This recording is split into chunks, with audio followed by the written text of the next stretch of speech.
clients get paid, manage risk, scale up. We do not just fly, we on the sky, sky commander, die. See, above, go, we on, get ahead. Okay, let's get started. I want to start today by putting you in the pilot seat, literally. Okay. Imagine you're out there, you're standing in a field, you've got the goggles down, controller in hand, and, by all accounts, you are an ace. The Top Gun. Exactly. You can thread a sin-whoop through a gap the size of a car window. You can orbit a moving speedboat in 20-knot winds, and the footage is just buttery smooth. Right. Your MD filters, you understand frame rates, your reel looks like it was cut for a Michael Bay movie. That's the one. You've spent thousands of hours, thousands of dollars perfecting those stick movements. But here is the cold shower we need to start with today. Here it comes. The source material we're diving into, it makes a claim that is, well, it's honestly a bit insulting to that exact pilot. It is. It really is. It says, you can have stick skills that would make a fighter pilot jealous, and you can still be completely, and this is their word, unhirable to a high-value client. Yeah, it stings. It really does. But having spent a lot of time analyzing this industry, I can tell you the research is, well, it's spot on. Right. Oh, yeah. There's this massive, massive disconnect between what we as pilots think makes us good and what a company thinks makes a pilot valuable. And that is the gap. That's the gap we're exploring today. We're looking at a whole stack of notes and professional guides on, professionalizing the drone industry. And the central thesis here is something they call the hobbyist trap. Right. The hobbyist trap. I love that term. Break that down for me, because when I hear hobbyist, I just think, someone who isn't getting paid, but they're using it here to describe a mindset, even for people who are charging money. That's the critical distinction. That's the whole ball game right there. Yeah. You can absolutely be charging money and still be stuck deep inside the hobbyist trap. So what is the trap? The trap is when your entire identity is tied to the act of flying. If I ask you, what do you do? And your answer is, I fly drones. You are, effectively telling a corporate client, I play with a toy really, really well. Ouch. Okay, let me play devil's advocate for a second. I do fly drones. That is the mechanic of the job. Why is that the wrong answer? Because the client, they just don't care about the drone. They really don't. Not at all. To a construction manager, a real estate developer, a utility inspector, the drone isn't cool. It's just a sensor. A sensor. It's a flying tripod. It is a tool to get data. So if you're focusing on the flying, the cool loops, the speed, the acrobatics, you're focusing on the input. The client is only, and I mean only, buying the output. So they aren't buying my minutes in the air. Never. Not once. They are buying reduced uncertainty. Okay, that's a phrase from the research I circled like 3 times. Reduced uncertainty. It sounds really boring. It sounds like insurance. And that is exactly what high-level drone work is. It's industrial insurance. And this brings us to the new identity that the sources really want us to adopt. Which is? They want us to stop calling ourselves drone pilots and start acting as outcome operators. Outcome operator. It sounds a bit corporate, doesn't it? A little buzzwordy. It does. I'll give you that. It absolutely does. But just strip away the jargon for a second. An operator doesn't sell the effort. They sell the result. Okay. Think about it this way. If you hire a plumber, you don't pay them because they're really, really good at turning a wrench. You pay them because your basement is now dry. The dry basement is the outcome. The dry basement is the outcome. Yeah. The wrench is just the tool. The drone is just the tool. So in our world, the dry basement is what? A roof inspection report, a 3D map of a stockpile. Exactly. It's the data. It's the file that lets the client make a decision. And that shift in thinking from I fly to I deliver data, it changes everything. It changes how you price your work, how you plan your missions, and most importantly, how you deliver the final product. So that's our roadmap for this deep dive then. We're going to dismantle the entire business side of this operation. And I want to be really clear to everyone listening. We are not talking about ISO settings today. No. We aren't going to get into which prop pitch gives you more lift and high altitudes. Definitely not. We're talking about the invisible system. The invisible system. The scope of work, the regulatory compliance architecture, the pricing strategy, the file deliverability. So the boring stuff. It's the stuff that turns a $200 one-off gig into a $20,000 annual retainer. All right, now you've got my attention. Let's start with that identity shift. Section 1. The source material draws a really hard line between the hobbyist identity and the pro identity. We've touched on it, but I want to go deeper. It says the hobbyist's definition of success is, well, it's internal. Right. Totally internal. For a hobbyist, a good day is, I didn't crash, the battery lasted as long as I thought it would, and the video looks dope. I have had many of those days. You all have. But it's about my experience with the machine, right? It's a very selfish definition of success, actually. Selfish, that's a pretty harsh word. Well, think about who it centers. It centers the pilot.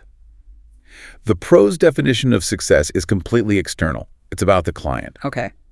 The pro asks, can the client sign off on a budget based on the photo I just delivered? Can the maintenance crew find the specific crack in the bridge based on the map I created?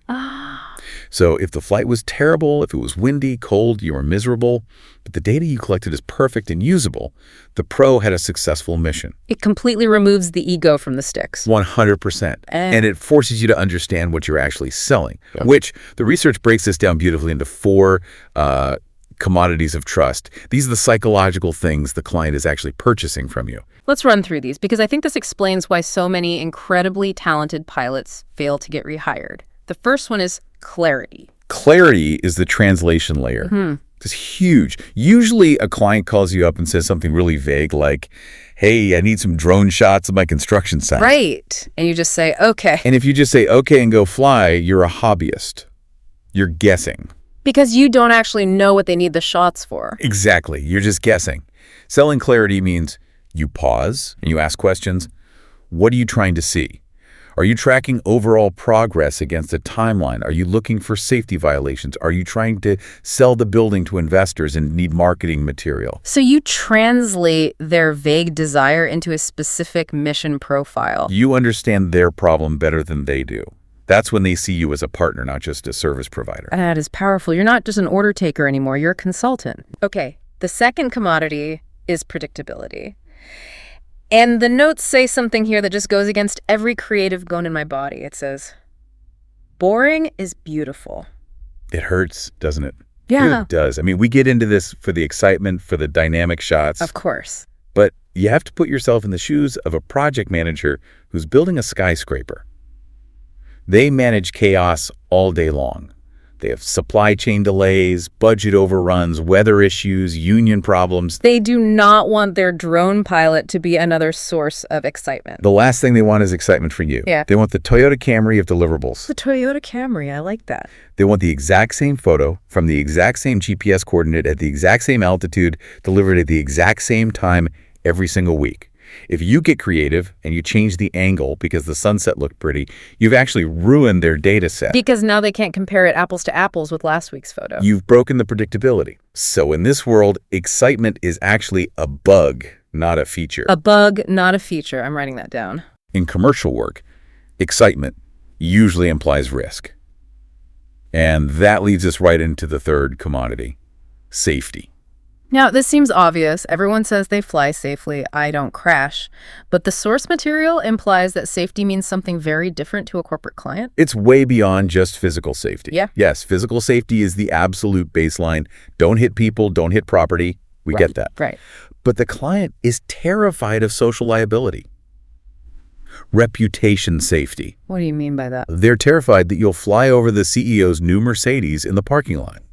Or that you'll hover outside a neighbor's window and get the company slapped with a privacy violation lawsuit. So when you launch that drone, You are borrowing their brand's reputation. For the duration of that flight, you're a flying, visible representative of their company. You are a massive liability vector. a spinning blade outcome machine. That's a good way to put it. So when you sell safety, what you're really selling is the assurance that I will not embarrass you, I will not cause a scene, I will be invisible and professional. Okay, that makes sense. And the fourth and final commodity is the clean handoff. This is where so many pilots fumble on the 1-yard line. It's painful to watch. How so? You fly a perfect mission, you get amazing data, the photos are crisp, the video is stable, and then you dump 400 files named DJI-001 through BJI-400 onto a Google Drive, and you just send a link. I have. Yeah. Definitely done that. Guilty. Here's the footage. Good luck. And you just given the client a chore. a homework assignment. Now they have to spend an hour sorting through it. They have to figure out which of those 400 photos actually shows the roof damage they care about. Right. The clean handoff means the delivery is the product. It's organized, it's labeled, it's ready to be used the second they open it. If the client has to do any work to use your work, you haven't finished the job.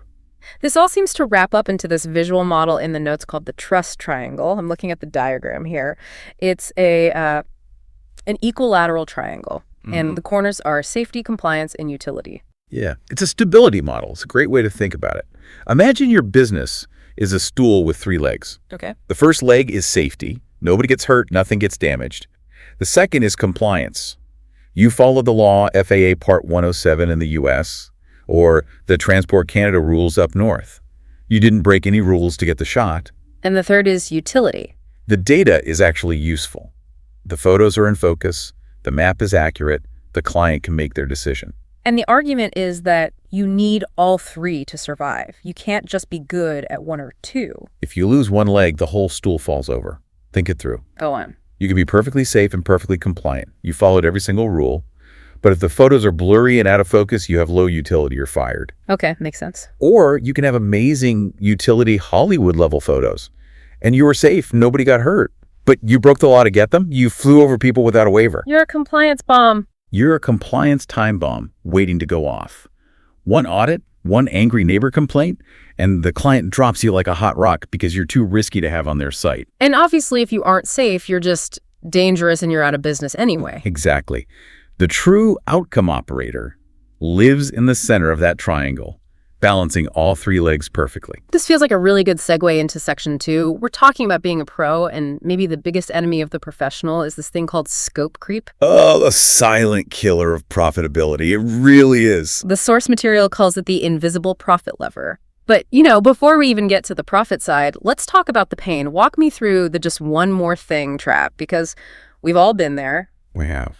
You're packing up the drone, the mission's over, you're feeling good, and the client walks over, they're smiling, they're happy with your work. It's always the doorknob moment. Your hand is on the doorknob, you're ready to leave, and they say, hey, since you're here and you still have the drone, could you just pop up and get a quick shot of the parking lot across the street? It'll just take 2 minutes. And your gut instinct is to say yes. You want to be helpful, you want to build goodwill, maybe you'll get a tip. You want them to like you. It's just 2 minutes. It's just one photo. But let's really break down what actually happens in that 2-minute moment. First, you have mentally unpacked. You're in go-home mode. Your situational awareness has dropped significantly. Right. You're not in mission mode anymore. Not at all. Second, you didn't plan for that parking lot flight. You meticulously planned the roof flight. You checked for obstacles. You looked at the airspace. You don't know if there are hidden power lines over that parking lot. You don't know if that parking lot is actually private property owned by a different company. So you're essentially flying blind into a new, unplanned environment. Completely blind. And third, and this is the big one, the regulatory profile of the flight can change instantly. If that parking lot is near a road, you might suddenly be flying over moving vehicles. Under FAA Part 107 rules, flying over moving vehicles is a completely different category of operation than flying over a closed construction site. So you might need a specific waiver or a different category of drone to do that legally. You might. And you just went from being compliant to illegal because you wanted to be nice for 2 minutes. Wow. I never thought of it that way. And we haven't even talked about the data yet. Now you have 20 extra photos that weren't part of the original plan. You have to download them, probably color grade them, definitely rename them, store them, deliver them. You are now doing 30 to 45 minutes of post-production work for free. It's the hidden cost of being nice. So how do we stop it? Because just saying no feels confrontational. It's hard. You don't say no. That's the key. You use what the source calls the scope lock system. Okay, the notes here list 5 locks. These are things you need to agree on with the client before the props ever spin. This is like a pre-flight checklist for your business. It is. It's your financial and legal armor. Number 1 is the outcome lock. This is your mission statement, boiled down to one single sentence. For example, this flight delivers a roof condition report to help the client decide on repair versus replace. That's it. If you can't say what you're doing in one simple sentence, you don't have a lock. Okay, simple enough. Number 2, the deliverable lock. This is the granular detail. It's not, I'll send you some photos. No, it's, I will deliver 20 high-resolution JPEGs and 1 orthomosaic map in a GeoTIFF format, delivered via a shared Dropbox link by 5 p.m. tomorrow. Wow, that is specific. It has to be. You have to specify the file types, the quantity, the delivery method, the deadline. If they come back later and ask for a raw video file, but you didn't shoot in RAW because it wasn't in the scope, you're protected. Number 3 is the coverage lock. This feels like the most important one for that neighbor's roof scenario. It is. It's the digital fence. This is a physical boundary. You literally go onto Google Maps, you draw a polygon, a box, around the target area, and you state, "We are inspecting the main building inside this red box. The parking lot to the east is out of scope. The adjacent residential property is out of scope." So you have to define the negative space. You have to define what you're not doing. That's often more important than defining what you're doing. Okay. Number 4, constraints lock. These are the assumptions you are making for the mission to be successful. I assume I will have access to the main driveway for takeoff and landing. I assume the work will be conducted during daylight hours. I assume the wind will be under 20 knots. Yeah, so what happens if you show up and it's gusting to 35 knots? If you haven't locked the constraints, the client might get angry and say, "I'm paying you to fly, so fly." But if you have, you can professionally say, "As per our agreement, the wind constraint has been broken. For safety reasons, we have to reschedule." And you might even be able to charge a cancellation or a rescheduling fee. It protects you from things outside your control. And finally, number 5, the change lock. This is the rule book. This is the procedure for when they do ask for that extra shot of the parking lot. You agree up front in writing. Any request that falls outside of the agreed upon outcome, deliverables, coverage, or constraints, constitutes a change order and will be quoted and billed separately. Now, the source gives a very specific script for this. They call it the career armor script. I'm going to read it, but I have to be honest, it sounds a little robotic. It can, if you deliver it wrong. It says, if it changes deliverables, coverage, risk, or time, it is a scope change. We can do it, but we price and schedule it. I mean, if I say that verbatim to a client, aren't they going to look at me like I'm a lawyer reading from a contract? If you say it like a robot, yes, they will. The key is not the words themselves, but the energy you deliver them with. It's not about being defensive. It's about being professionally helpful. So walk me through it. How would you say it in the field? The client asks for the parking lot shot. What do? I'd smile, make eye contact, and say something like, "Absolutely, we can definitely get that for you." That's a great idea. Now, since that's a different flight path over a public road, I'll need to do a new safety check.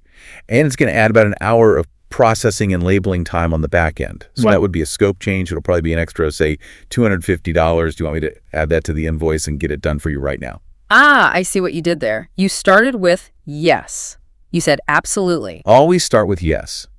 You are validating their request. You're saying, yes, I can do it, and I am the professional who knows how to do it safely and correctly. But you are immediately and politely attaching the price tag and the process to it. So you categorize it correctly. It's a purchase, not a favor. It's a purchase, not a favor.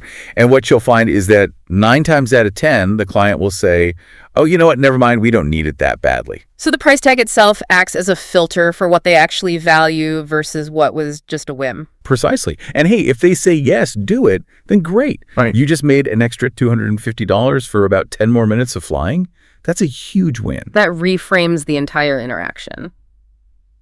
Okay, let's move on to the big one. Section 3, pricing. This is where the rubber meets the road, or I guess in our case, where the props meet the air.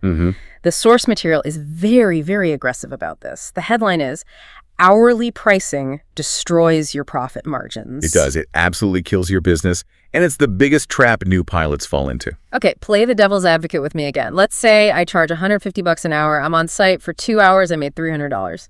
In a lot of places, that feels like pretty good money compared to, flipping burgers. Right. Why is it a trap? Let's do the real math on that 2-hour, $300 job. You charge $150 an hour, but that's only for the time you're on site. Right. Okay, so you get your $300. Yeah. But did you account for the 1 hour of travel time total to get there and back? Now you're at 3 hours. Did you account for the hour of pre-flight planning you did the night before? Checking airspace, checking weather, charging 6 batteries.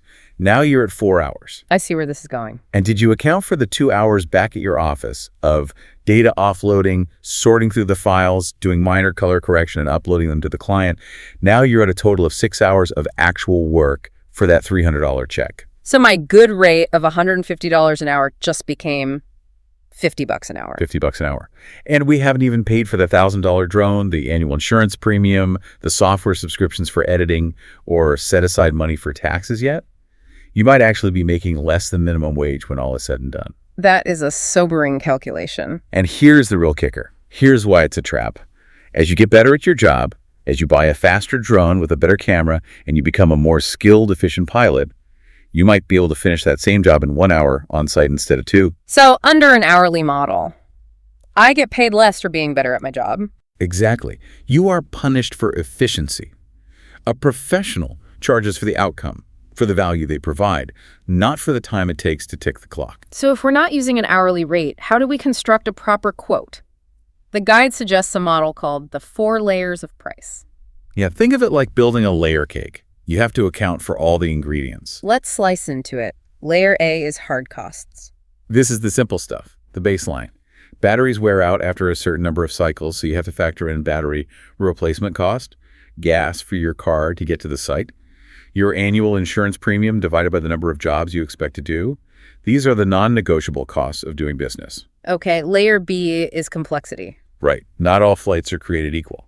Flying in an empty cornfield in the middle of nowhere is easy. It's low stress. Flying in downtown Manhattan between skyscrapers with tricky winds and heavy radio interference.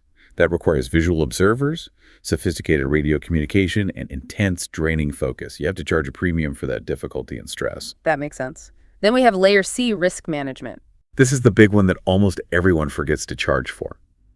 Think about the consequences of a mistake. If I'm taking photos of a small residential roof and my drone fails and falls, the damage is probably minimal. A few shingles, maybe. Yeah. But if I'm inspecting a turbine blade at a nuclear power plant or flying inside a luxury hotel's atrium, the consequence of that same failure could be millions of dollars in damage and potential injury. I am taking on a huge amount of liability risk just by being there. I have to charge a significant premium to cover that risk exposure. You're charging for the what if. And finally, the top layer, layer D, outcome value. This is where you make your real profit. This is the shift to pro thinking. You have to ask, what is the decision this data enables worth to the client? Give me an example. Okay, say you do a thermal inspection of a commercial flat roof. It takes you 30 minutes. You find a small hidden leak that, if left unfixed for another 6 months, would have caused $50,000 in water damage to the equipment inside the building. How much is that thermal photo worth? Is it worth the $150 you would have charged for 30 minutes of your time? Or is it worth a percentage of the $50,000 you just saved them? The value is in the savings, in the outcome, not in the time you spent hovering. So instead of just giving a client a single price based on this cake, the guide strongly suggests using the package tier model. This is brilliant sales psychology.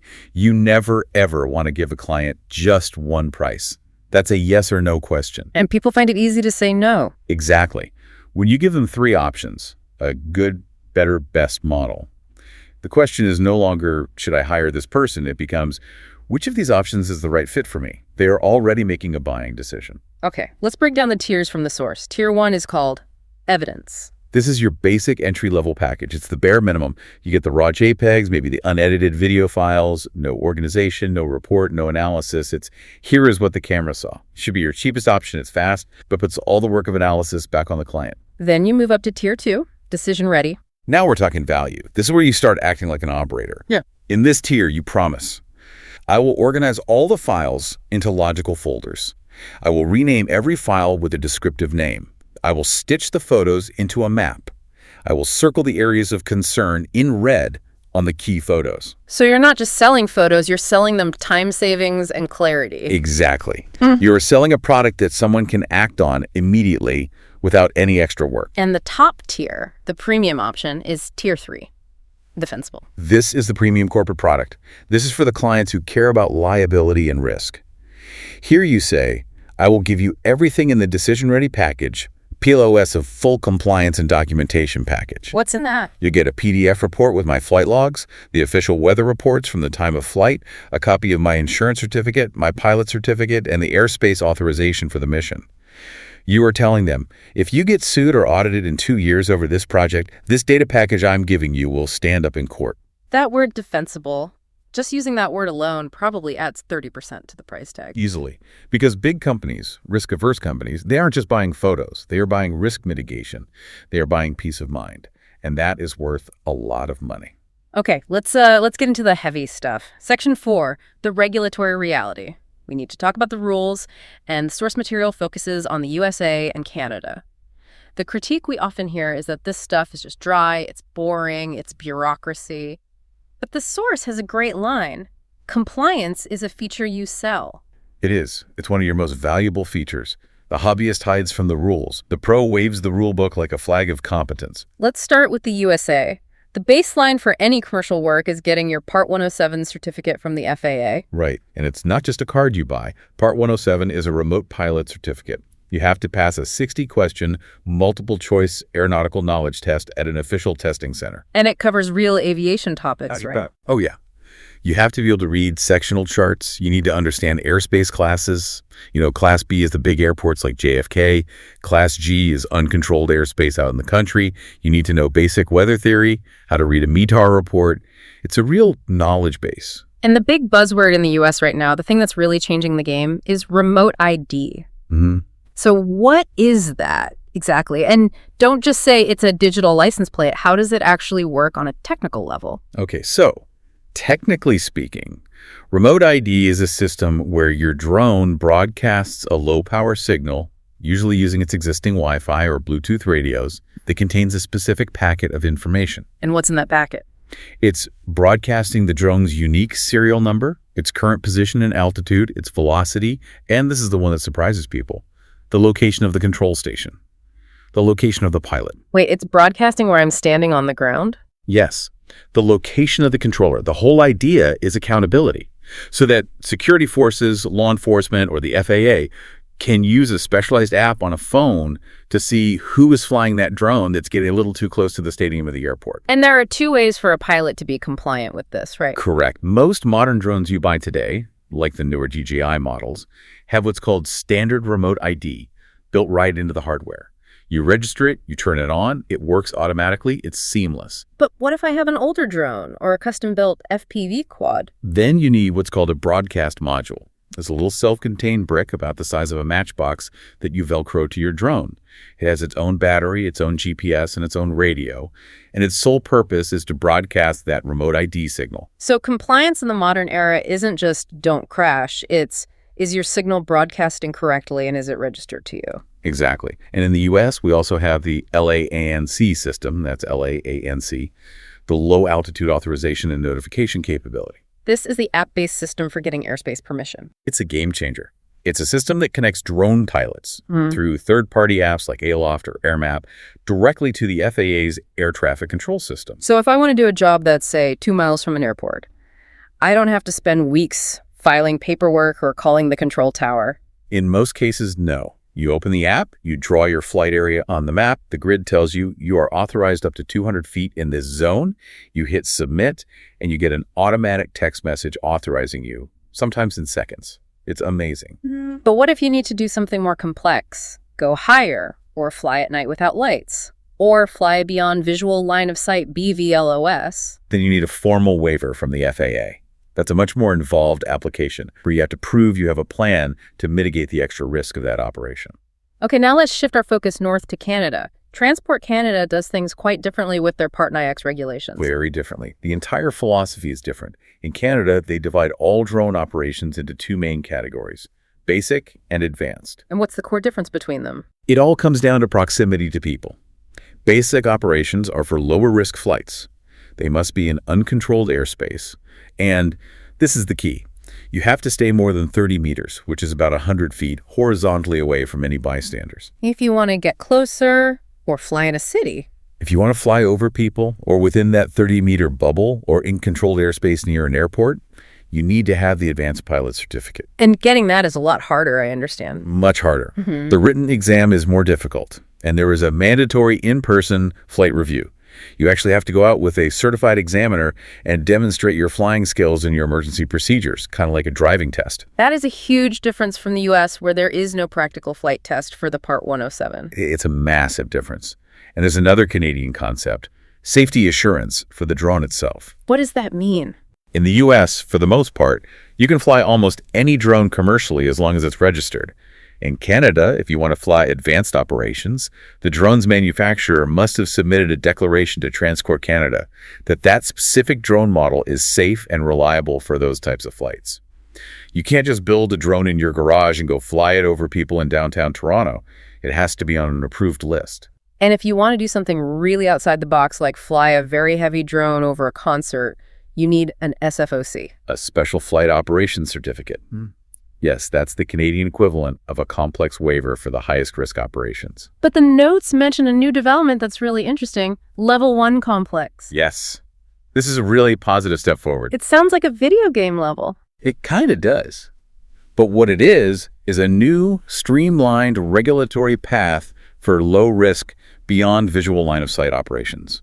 So instead of needing a massive one-off SFOC for every single BVLOS flight, it creates a standardized framework. If you have the right technology, the right training, and the right procedures, you can get approved to conduct these flights more routinely. And this is opening up the industry for things like, what? Long-distance power line inspections, pipeline monitoring, large-scale agriculture mapping across miles of terrain, things that were just too inefficient before. So let's bring this all back to our outcome operator. Why does a client in New York or Vancouver care about any of this jargon? Why can't I just be a bandit, get the shot, and get paid? Because of the defensible deliverable. This is the universal concept that ties it all together. It doesn't matter what country you're in.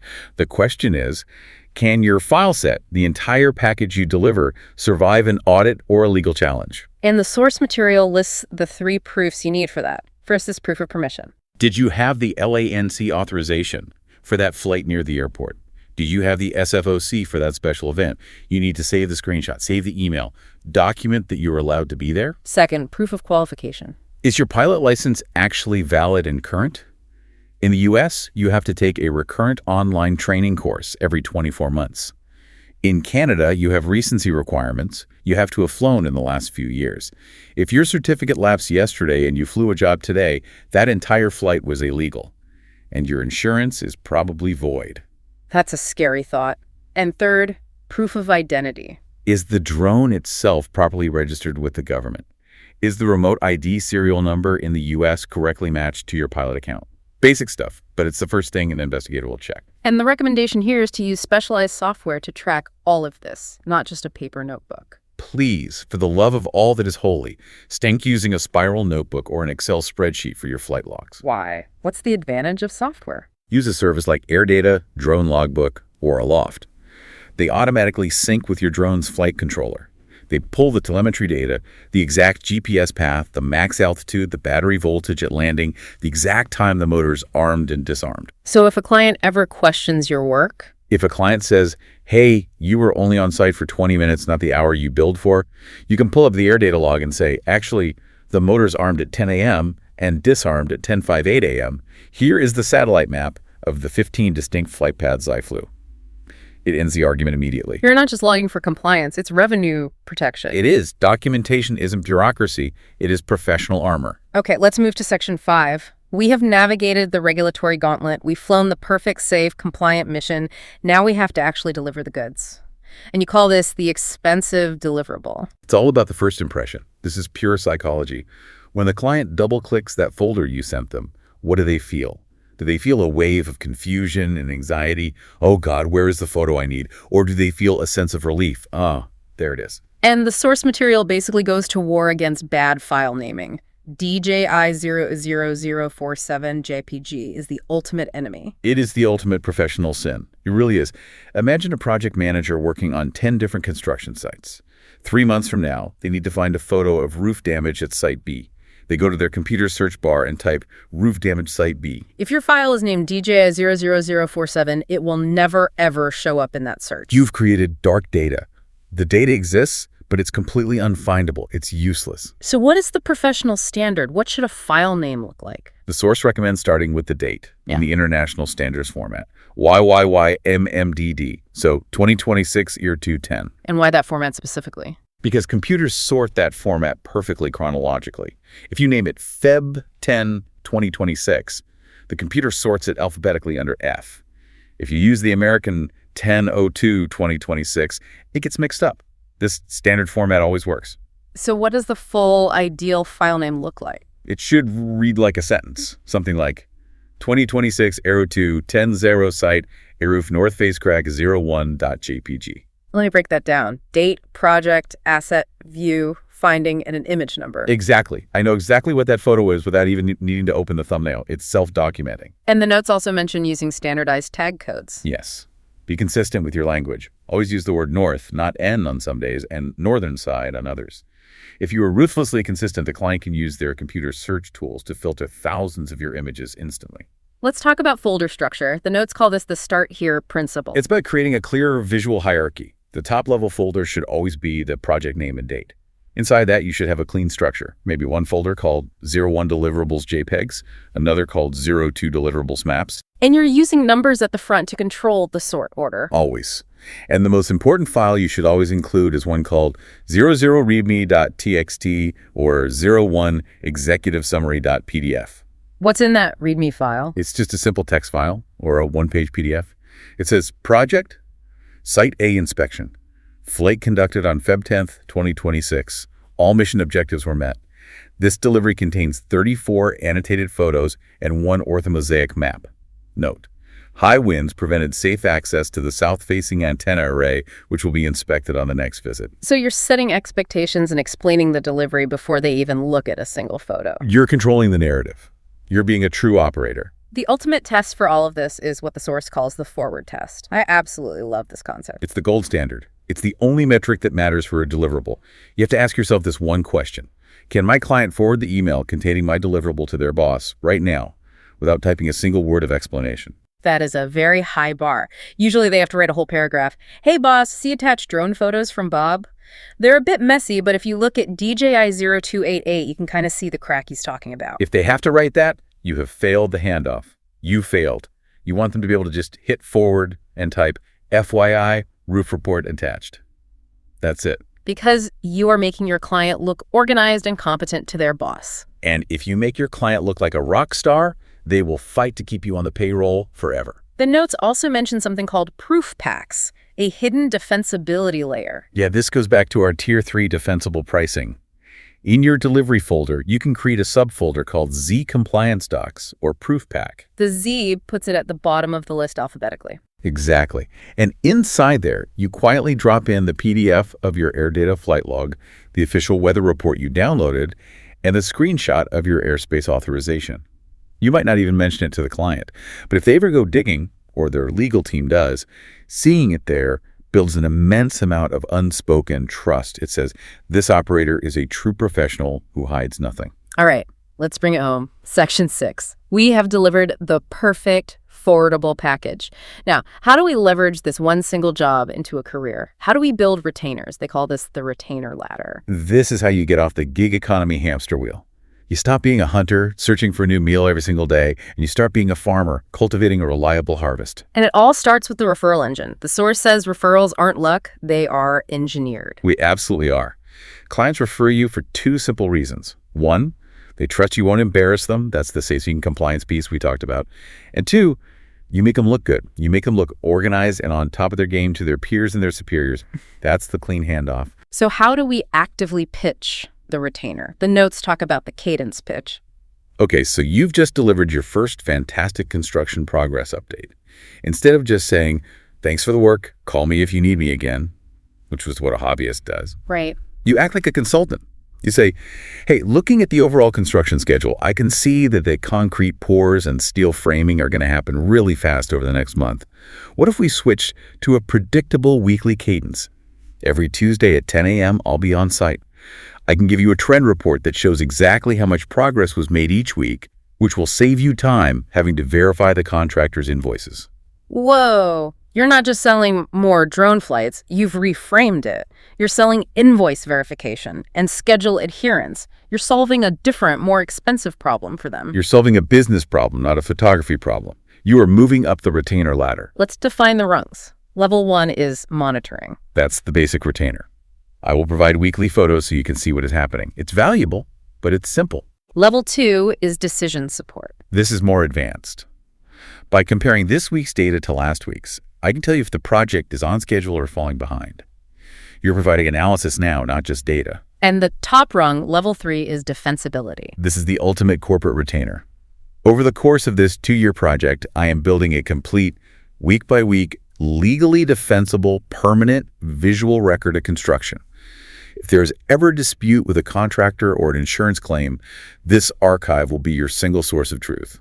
And the real beauty of the retainer model is what the source calls the compound effect. A hobbyist, a gig worker, starts from zero every single day. New client, new site, new risks, new flight plan. It's exhausting. Yeah. A professional on a retainer is just turning the crank on a well-oiled machine. You know the site. You have the flight plan saved in your app.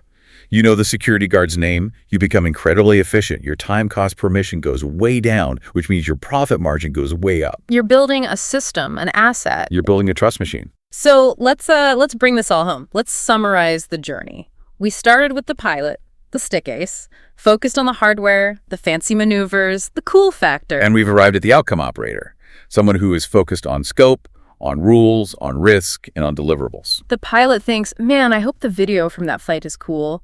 The operator thinks, does this data package reduce my client's uncertainty? That's the one. The pilot fears the regulations and tries to avoid them. The operator sells compliance as a premium feature of their service. The pilot dumps a folder of messy files. The operator architects a forwardable package that makes their client look good. It's a total fundamental identity shift. The final provocative thought from our source material today is this.